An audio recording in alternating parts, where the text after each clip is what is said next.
Dans un contexte géopolitique marqué par l'affirmation croissante de l'Afrique et la redéfinition de ses alliances stratégiques, Ibrahim Traoré, président de la transition du Burkina Faso, s'est imposé comme une figure de résistance et de souveraineté.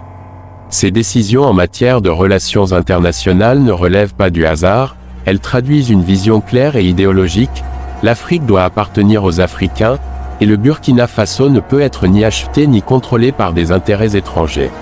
C'est dans cet esprit que le gouvernement de Traoré a décliné une offre significative du gouvernement saoudien, une proposition qui, dans d'autres circonstances, aurait été perçue comme généreuse et avantageuse. Pourtant, le refus de cette offre révèle une volonté plus profonde d'indépendance politique et culturelle. L'offre saoudienne, selon des sources diplomatiques et des analystes africains, portait sur un programme d'investissements économiques, de développement des infrastructures, et de coopération sécuritaire.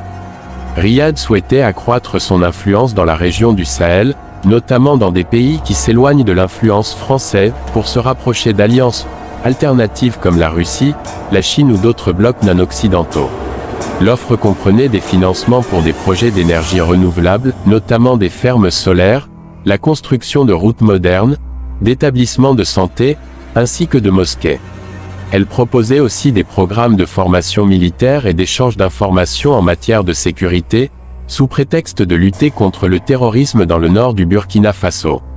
Un élément particulièrement sensible de cette proposition résidait dans l'aspect religieux et culturel. L'Arabie saoudite souhaitait renforcer les liens islamiques en finançant des écoles religieuses, en construisant des centres islamiques, et en offrant des bourses d'études aux étudiants burkinabés pour étudier dans ces universités. Beaucoup y ont vu une stratégie d'expansion de l'influence religieuse wahhabite en Afrique de l'Ouest, une méthode historiquement utilisée par Riyad pour consolider sa présence idéologique sur le continent. Ibrahim Traoré, qui s'inscrit dans une dynamique panafricaniste et révolutionnaire, a perçu cette offre avec une grande méfiance. Selon les informations provenant de son entourage, il a considéré que cette proposition, bien que présentée comme un partenariat économique, cachait en réalité une tentative d'ingérence religieuse et politique. Le gouvernement de Traoré a estimé que l'implantation d'un islam importé et doctrinaire pourrait déstabiliser les traditions locales de l'islam burkinabé et accentuer les divisions dans un pays déjà fragilisé par l'extrémisme religieux. Le refus est également lié à une volonté affirmée de ne pas tomber dans un nouveau type de dépendance.